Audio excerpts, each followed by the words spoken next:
뜻밖의 연속 금리 인하, 부동산 시장에는 오히려 더 중요하다. 확실하게 이번엔 좀 비둘기가 되지 않았나. 굉장히 어려운 결정이었다. 속도가 좀 더 빨라질 수 있을 가능성은 내년 상반기의 반등을 확실하게 좀 예상해 볼 수 있는. 안녕하세요. 사다리 경제 유선영입니다. 오늘 한국은행이 기준금리를 2차례 연속 깜짝 인하했습니다. 원래 예정 어느 정도 예상했던 부분은 동결 쪽으로 많이 기울어 있었는데요. 이 뜻밖의 연속 금리 인하, 오늘 어떤 사연이 있었는지, 그리고 그게 왜 지금 제가 언급을 드리는 것인지 얘기를 좀 들어볼까 합니다. 사실 첫 번째 피봇이 있었던 10월의 금리 인하는 제가 방송을 하지 않았었던 것으로 기억을 합니다. 그런데 오늘은 사실은 그것보다 더 의미가 있습니다. 그래서 2차례 연속의 이번에 금리 인하가 부동산 시장에는 오히려 더 중요하다, 이런 얘기를 드리고 싶고요. 그 이유는 아주 심플합니다.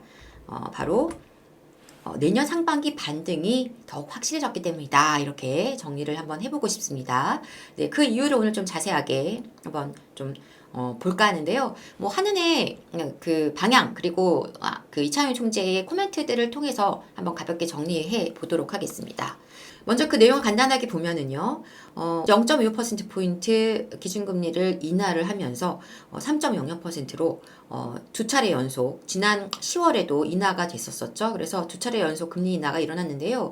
이거는 금융위기 이후에 거의 처음 있는 아주 좀 이례적인 일이기도 합니다. 이제 한은 총재는 그것을 부각시키는 걸 좀 원하지 않는 그런 뉘앙스가 강했지만, 어쨌든 굉장히 이례적으로 2차례 연속 인하 상황이 됐고요. 미국과의 금리 격차는 1.75%포인트로 좀 더 벌어지는 상황이 됐습니다. 자, 제가 오늘 이게 부동산 시장이 더 중요하다라고 말씀드리는 이유가 있죠. 그래서 내용을 좀 보면은요. 일단은 이제 그 기준금리 인하에 대한 근거로 크게 세 가지를 뽑아볼 수 있습니다. 이번이 사실 굉장히 힘들었다, 이런 얘기를 했어요, 한은 총재가. 그래서 굉장히 어려운 결정이었다, 이렇게. 보통 이제 그 통방회의 이후에 그 기자간담회에서는 굉장히 여유로운 모습을 보여주었던 이창용 총재였는데, 오늘은 조금 초반에 말도 좀 버벅거리시고 좀 다른 모습을 보였는데요. 아마도 좀 부담스러운 이제 금리 인하 환경 때문에 좀 어떤 인하가 된 부분들에 대해서 답변하는 데 있어서 약간 부담도 있으셨지 않나, 저는 그렇게 생각을 합니다. 자, 근데 이제 그 기준금리 인하에 대한 배경, 일단 가장 먼저 얘기했던 거, 새로운 뉴스 정보가 들어왔다. 그래서 이번에 금리 인하에 대한 배경으로 좀 예상치 못했던 변수를 꼽았습니다. 바로 미 대선 결과인데요.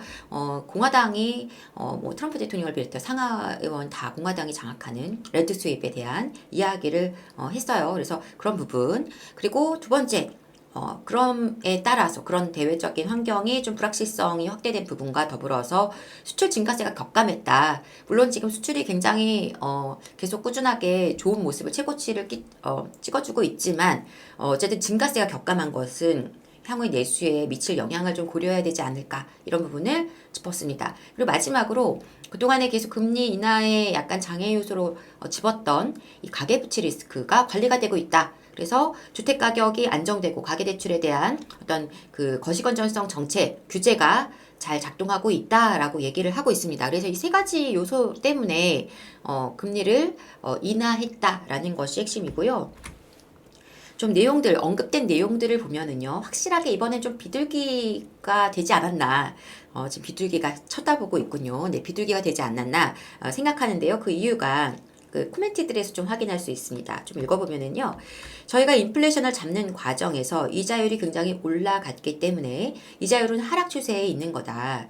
그러니까 굉장히 이자율이 이미 올라 있어서 기본적으로 이자율은 하락 추세로 가는 게 맞고, 시기와 속도가 문제일 뿐 기본적으로 저희는 정책금리를 정상화시키는 과정에 있다라는 말씀을 드리고요. 무슨 얘기냐면, 금리는 계속 인하로 그 방향이 그렇게 정해져 있다 라고 했습니다. 그러면서 금리 인하의 성격을 갖다가 규정하는 데 있어서 이런 코멘트, 질문이 들어온 데에 대한 코멘트였고요. 이번에 저희가 한 결정은 저희 예상보다 경제 하방 압력이 훨씬 커졌기 때문에 내려가는 속도를 좀 더 빨리 하는 걸로 결정한 것이다.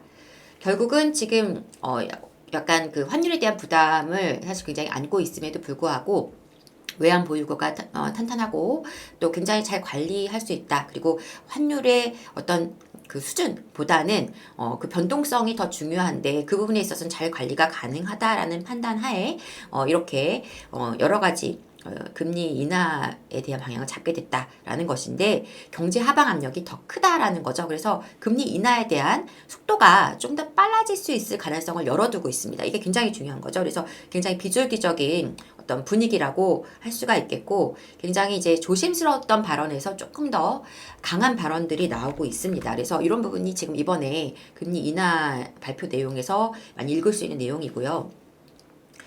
부동산 관련 발언들을 좀 찾아보면 여기서 아주 중요한 힌트들을 얻을 수 있어요. 일단 금리 인하에 대해서 신중이란 발언이 왜 없어졌느냐라고 물었어요. 한 기자가. 그랬더니 저희가 고민했었던 금융 안전 문제, 부동산이라든가 이런 가계부채가 이번에 많이 완화가 됐다.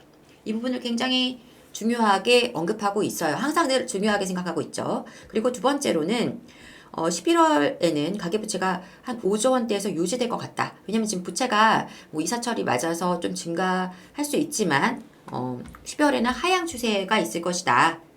그리고 적어도 당분간은 몇 개월 동안은 이게 아주 중요한 힌트가 되겠습니다. 몇 개월 동안은 가계부채의 안정세가 지금 정부의 거시 건전성 효과로 인해서 안정화되고 있다라고 인식하고 있는 거고요. 다만 이것이 유지될 것인지 그리고 저희가 금리가 한번 아니라 또 추가적으로 내렸을 때라는 전제를 또 깔아줍니다. 그래서 금리 인하에 대한 가능성이 더 열려있음을 보여주고요. 가계부채와 부동산 가격이 어떻게 될지를 계속 보면서 당분간은 지켜본다. 금리 인하의 시기를 조정해 나갈 것이다. 이렇게 얘기하고 있어요. 자, 그럼 제가 여러분들께 내년에 상반기 상승이 좀 더 확실했다라고 말씀드리는 거는 바로 이 부분입니다. 지난 10월에 금리 인하가 내려졌을 때는요, 시장 상황이 이미 그 금리 인하를 다 예측하고 있었기 때문에 모든 것이 꽉 눌려져 있는 상태였어요. 그래서 또 규제가 굉장히 강하게 작동하는 시기였기 때문에 저는 금리 인하가 되었어도 그게 미치는 영향력이 크지는 않다고 봤습니다. 다만 이게 이제 피봇이 됐으니 방향은 잡혔구나라고 인식을 했던 부분이었고요. 그런데 이번에 금리 인하는 예상 밖의 연속금리 인하이고 방향에 있어서 지금 그 한은에서 보는 방향은 굉장히 부채 관리가 잘 되고 있다. 그리고 당분간은 이렇게 관리가 잘 될 것으로 안정적으로 유지될 것으로 판단하고 있습니다. 물론 지금 한천재가 전제로 깔았던 말이 있습니다. 금리가 인하되면 부동산은 다시 튀어오르더라. 그래서 지난 5월에도 이러한 어떤 미국의 금리 인하 상황을 보면서 예측하고 먼저 앞서서 선행해서 어떤 반응들이 나와서 7월, 6, 7월에 굉장히 뜨거웠다. 이런 얘기를 했었습니다. 그런데 이번에 이제 이 언급을 된 내용들을 보면 당분간은 좀 지켜볼 생각이 더 강하다고 저는 판단을 하고 있어요. 근데 우리 시장은 그럴까요? 과연 부동산 시장은? 제가 늘 말씀드리지만 지금 굉장히 눌려있는 시장이기 때문에 깜짝 금리 인하가 이루어졌다는 것 그리고 잘 관리되고 있다라는 이런 판단하에 시장에서 조금 더 금리 인하 방향이 빠르게 갈 가능성이 높아지게 된다면 당연히 시장은 반응을 합니다. 그래서 일단 내년 초 되면 여러 가지 금리 환경들도 좋아질 것이기 때문에 그렇게 되면서 부동산 시장은 빠르게 반응할 가능성이 매우 높다. 다만 하반기는 모르겠어요. 지금 이러한 환경들 때문에 기준금리를 계속 내려가게 만들어줘야 되는 환경이라면 하반기 정도에는 또 강한 규제가 나올 수도 있겠죠. 그렇지만 현재 상황은 적어도 상반기는 상승으로 갈 가능성이 매우 높아졌다. 그런 내용들을 뒤에서도 좀 읽어볼 수 있는데 기준금리 무용론에 대해서 질문을 합니다. 어떤 기자가 금리를 인하해도 대출금리가 올라 있고 이런 상황이다 보니까 기준금리가 의미가 없어진다는 얘기가 있는데 어떻게 생각하냐라고 물으니까 가계부채를 조절하는 과정에서 가상금리나 가계부채에 관한 것이 올라가는 것은 좀 치러야 되는 비용이다라고 얘기를 합니다. 그러니까 다시 말하면 관리를 위해서는 그 정도의 부담을 우리가 좀 치러야 된다. 그 정도의 어떤 부담을 안아야 된다. 하지만 이제는 내년에 좀 안정이 되면 내년 초부터 올라갔던 가상금리나 이런 것들은 좀 내려갈 가능성이 있다. 이렇게 얘기하고 있어요.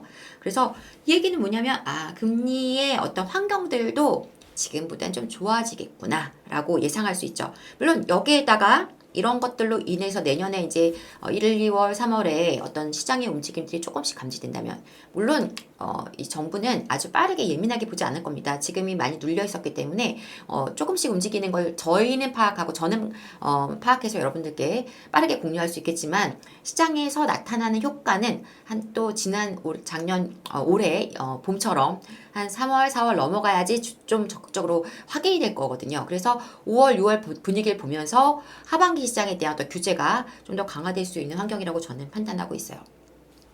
이 모든 걸 종합해 보면 연속 두 차례 깜짝 금리 인하, 사실 금리 인하가 뭐 자체가 지금 어떤 대출의 금리를 바로 내려주지는 못한 환경이었기 때문에 제가 아주 부각해서 다루지는 않았으나, 이번 금리 인하만큼은 분명히 의미가 있다. 굉장히 비효율적인 방향으로 선회한 것이 느껴지고, 그리고 내년 상반기의 반등을 확실하게 좀 예상해 볼 수 있는 그런 발표였다. 저는 이렇게 판단하고 있습니다.